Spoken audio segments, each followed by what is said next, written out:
History is not written in ink but in blood. It is a tapestry woven with threads of glory and grief, where every golden stitch conceals a story of darkness. In the forgotten annals of the kingdom of Eldoria, there is one such tale, a story that begins with the glint of a newly forged crown and ends in the chilling silence of a tomb. It is the story of a king who reached for the heavens and dragged his entire world into the abyss. We are told of his victories, of the monuments built in his name. But history is selective. It often neglects to mention the cost of ambition, the price paid in tears and lives. This is the story of King Alaric, of his queen, Seraphina, and of the princess whose light was extinguished before it could ever truly shine. This is the chronicle of a family's ruin, a kingdom's fall, and a king's final, agonizing hour. Before the silence there was sound. The clash of steel, the whisper of conspiracy, the rustle of silken gowns in corridors shrouded by shadow. Before the ruins there was a palace, a fortress of gray stone and soaring towers that clawed at a permanently overcast sky. This was the heart of Eldoria, a kingdom built on the bones of its enemies. Its halls, now home only to the wind, once echoed with the heavy footfalls of a king whose name was both a prayer and a curse. His story is a cautionary whisper, a chilling reminder that a crown is not merely a circle of gold and jewels, but a weight that can crush the soul of its wearer. To understand the tragedy that befell this land, we must first look to the man who sat upon its blood-stained throne, King Alaric. His ambition was the fire that forged his kingdom, but it was also the inferno that would one day consume everything he held dear, leaving behind nothing but echoes in a dead and broken palace. Alaric was not born to be a king. He tore the title from the hands of fate itself. The younger son of a minor lord from the jagged, unforgiving northern territories, he possessed a hunger that could not be sated by inherited scraps of land. He saw the world not as it was, but as a map of territories to be conquered. With a mind as sharp as his sword, he unified the warring clans of the north through a brutal combination of charisma and cruelty. His path to the throne was not a procession, it was a blood-soaked campaign. He burned villages that defied him and rewarded those who bent the knee with promises of stability under his iron fist. By the time he marched on the capital, his reputation preceded him like a storm. The old king, frail and decadent, surrendered without a fight. Alaric took the crown not by right of birth, but by right of conquest, placing it upon his own head in a ceremony devoid of joy, filled only with the chilling silence of a cowed court. He was King Alaric the Unifier, the Iron King. But a throne built on fear is a fragile thing, and the ghosts of those he had crushed would linger in the shadows of his new palace. To legitimize his violent ascent, Alaric needed a queen of noble blood. He found her in Seraphina, a princess from a southern kingdom known for its culture and diplomacy. She was a political prize, a bride offered to appease the wolf at the door. When she arrived in Eldoria, her beauty was like a candle in the oppressive gloom of Alaric's court. She possessed a quiet wisdom and a gentle heart, qualities that were utterly alien in a palace built on brutality. The king saw her as his most valuable acquisition, a beautiful symbol of his power and a means to secure his dynasty. For Seraphina, the marriage was a sentence. She was a dove trapped in a gilded cage, surrounded by vultures who watched her every move. While she performed her duties with grace, her nights were filled with a quiet sorrow. She saw the darkness in her husband, the insatiable void behind his eyes. She was the queen, admired by all, yet truly known by none, a lonely figure in a court that valued power over piety and strength over soul. A year into their cold, political marriage, a light flickered in the darkness of the palace. Princess Lyra was born. She was the perfect union of her parents. She had her father's striking features but her mother's gentle spirit. For a fleeting moment, her birth seemed to thaw the icy heart of the kingdom. Peasants celebrated in the streets, and even the stern King Alaric was seen to smile as he held his daughter. The queen, Seraphina, found a new purpose in her desolate life. The princess became her entire world, a small, innocent soul she vowed to protect from the creeping shadows of the court. Lyra was more than just an heir. She was a symbol of hope, a promise that the future of Eldoria might be one of peace, not perpetual war. But hope is a dangerous thing in a kingdom built on fear. While the king saw in his daughter the continuation of his bloodline, others saw a weakness, a fragile piece on the political chessboard that could be used, manipulated, or broken. The princess was a beautiful, delicate flower, unaware she was blooming on the edge of a precipice. Beneath the veneer of order that King Alaric had imposed, the old resentments festered. The court was a viper's nest, where loyalty was a currency traded for power, and betrayal was always a viable option. Envy followed the queen's every step, and whispers questioned the purity of her southern blood. The most venomous whispers, however, came from the king's own kin. His younger brother, Lord Valerius, had always lived in Alaric's shadow. Where Alaric was decisive and ruthless, Valerius was cunning and patient. He watched the king's obsession with power grow, and he saw the queen's quiet influence as a threat. He began to sow seeds of doubt in the king's mind, feeding his paranoia with fabricated tales of disloyalty and plots against the throne. The shadows in the palace grew longer, stretching into every corner, poisoning every relationship. The air grew thick with unspoken tensions, and the queen, Seraphina, felt the cold dread of isolation as she realized the smiles of the courtiers were merely masks hiding daggers. The home she shared with the king and her precious princess was not a sanctuary. It was a battleground where the wars were fought with whispers instead of swords. The birth of Princess Lyra did not temper King Alaric's ambition, it inflamed it. He now fought not just for glory, but for a legacy, a vast empire to leave his daughter. His hunger for power became a bottomless pit. He levied crushing taxes on his people to fund new campaigns, turning fertile fields into barren dust bowls. He saw enemies where there were none, launching wars against neighboring kingdoms based on perceived slights and imagined threats.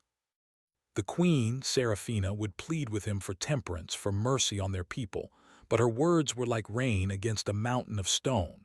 He saw her wisdom as weakness, her compassion as a liability.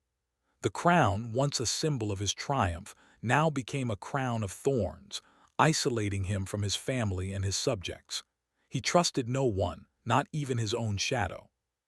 He spent his nights in the war room, surrounded by maps and strategies, while his queen wept silently in her chambers, and his daughter, the princess, slept, blissfully unaware that the kingdom being built in her name was rotting from the inside out. Queen Seraphina's life became a performance of serene elegance, masking a tormented soul. To the court, she was the flawless queen, but in the solitude of her chambers, the facade crumbled. She was a prisoner of her husband's cold ambition, a silent witness to the cruelty that sustained his reign. Her every attempt to guide him toward a gentler path was met with scornful dismissal. He began to see her counsel as a challenge to his authority, a suspicion fanned by the poisonous whispers of his brother Valerius. The king grew distant, his nights spent with generals and sycophants, leaving her utterly alone. Her only solace was her daughter, Princess Lyra. She would spend hours with the child, weaving flower crowns, and telling her stories of a world beyond the grim walls of the palace, a world of peace and kindness that Seraphina knew her daughter would likely never see. The royal gardens became her sanctuary, a place where she could shed the tears she held back in the throne room. Each petal and leaf bore witness to her silent suffering, her fears for her daughter, and the dawning, horrifying realization that there was no escape. Princess Lyra grew up within the cold, stone embrace of the fortress. Her world was one of silken dresses, attentive handmaidens, and lessons in history and etiquette. To her, the palace was a vast and wondrous home, and her father, the king, was a towering figure of immense power. She was too young to understand the fear in her mother's eyes or the strained silence that fell over a room when the king entered. She was a porcelain doll, carefully protected from the harsh realities of her father's rule, yet she was inextricably part of it. Her future was not her own, it was a political asset. Whispers already spoke of betrothals, of alliances that could be forged by her marriage. She was the kingdom's most precious jewel, and like any jewel, she was meant to be traded for power. Her innocence was a stark, tragic contrast to the cynical games being played around her. While she hummed to herself in the sunlit gardens, her destiny was being written in dark rooms by men who saw her not as a child, but as the key to securing a legacy built on bloodshed and fear. The princess was living in a fairy tale, oblivious to the fact that the monster was her own father. Every dynasty has its secrets, buried like skeletons beneath the throne room floor. The secret that would unravel Eldoria was one of blood and betrayal, and Lord Valerius held the key. Driven by a lifetime of envy, he decided the time had come to detonate the foundations of his brother's reign. He sought out Queen Seraphina, feigning concern, and revealed to her a truth so monstrous it shattered her world. He provided proof, a faded letter, a sworn testimony from a dying soldier, that King Alaric had not just conquered her homeland. He had orchestrated the assassination of her entire family to clear his path to the throne and secure her as his bride.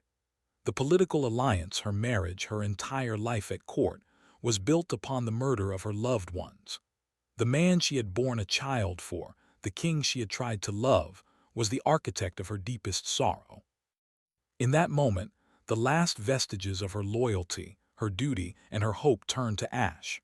The love she had once forced herself to feel was replaced by a cold, bottomless ocean of grief and hatred. The thread had been pulled, and the entire tapestry of Alaric's kingdom was about to unravel.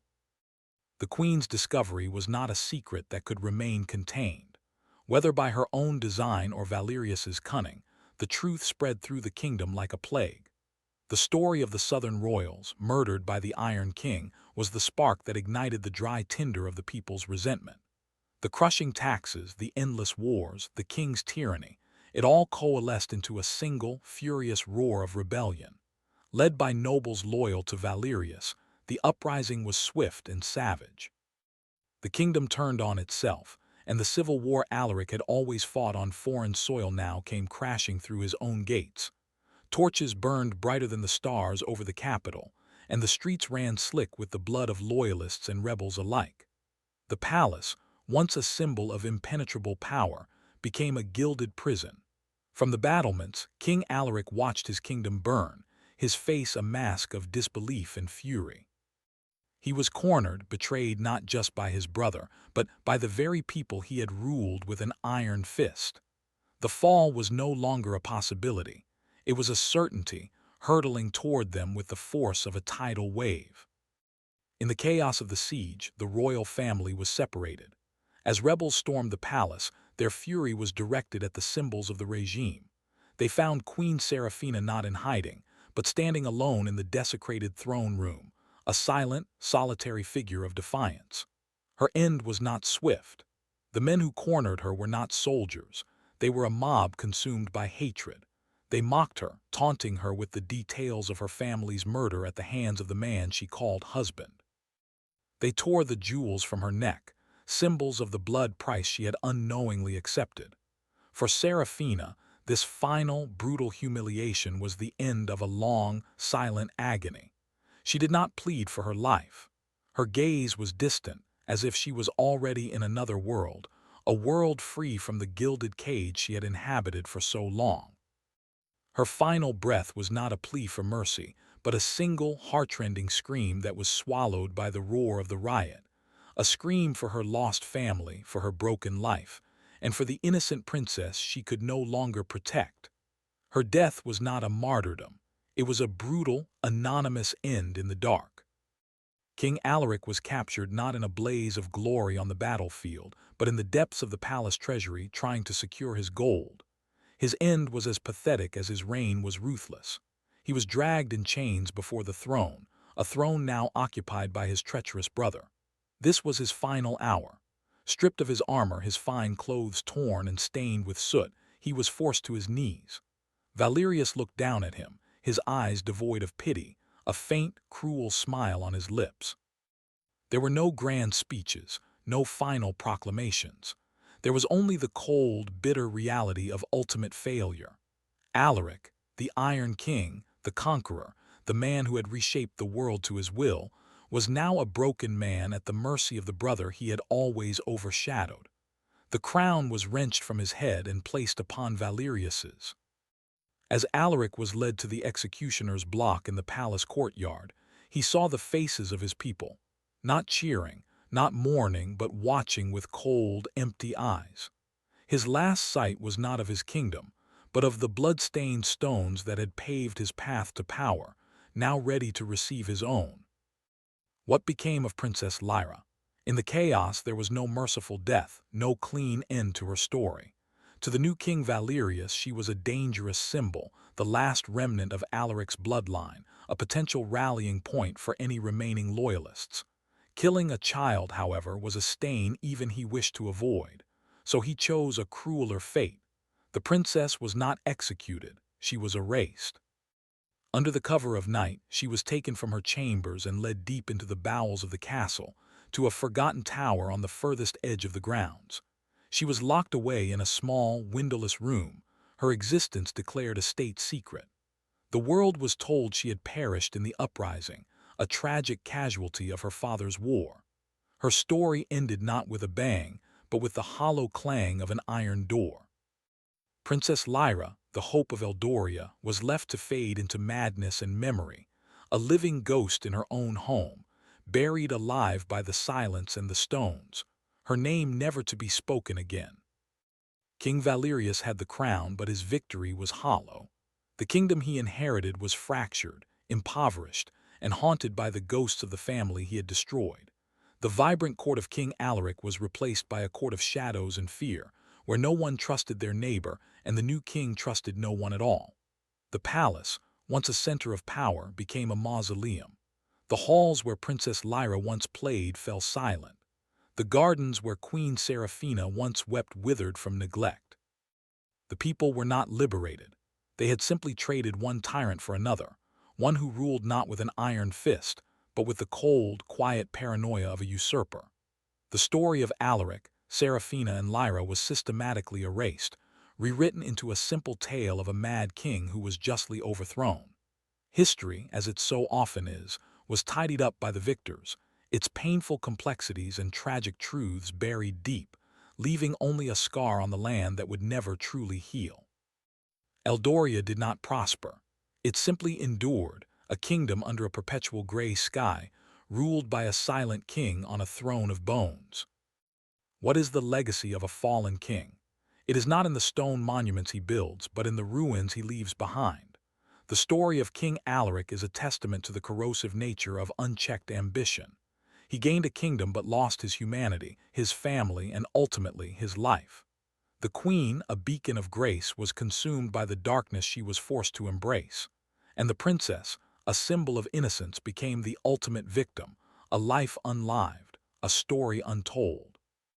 Their tragedy serves as a haunting reminder that power is a voracious beast, and a crown is the heaviest burden one can bear.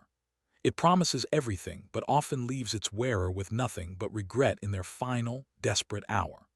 The echoes of their lives have long since faded, lost to the winds that now howl through the empty shell of their home, a testament to the truth that thrones built on blood can only ever lead to a reign of sorrow.